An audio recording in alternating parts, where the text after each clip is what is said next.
Developing news out of Portsmouth. No one was hurt, including inmates or sheriff's deputies, after a fire started in the basement of the city jail. Crews worked to evacuate the inmates to a different location. We're still working to find out where the inmates were moved to. 10 on your side's Kiana Patterson shares the details on what we do know so far. This was the video first sent to Wavy TV 10 around 2 this morning.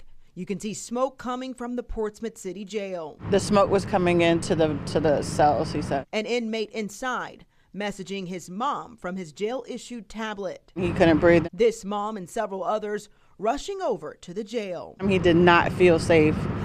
He said that nobody had been up there at the time to check on them. Sheriff Michael Moore talking with me on the scene around 3 this morning. The fire started in the basement in a tool room.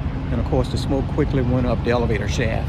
Moore tells me this is his worst nightmare after calling attention to the aging facility for nearly a decade. It's 50+ years old. You know, it's been a great building, structural wise, but we're at a point now where the internal workings are really starting to deteriorate pretty quickly. Some say they are not surprised following ongoing issues in the building. We come to visit him during the week, and 9 times out of 10, the AC system doesn't work. Moore says upward of 150 inmates were in the facility, likely more since this is a holiday weekend. Crews called in buses as a backup, but ultimately used the sheriff's office vans to take inmates to a secure location. All inmates were evaluated and cleared of smoke inhalation. We were fortunately able to start that evacuation at the 8th floor, working down, because that's where most of the smoke was contained.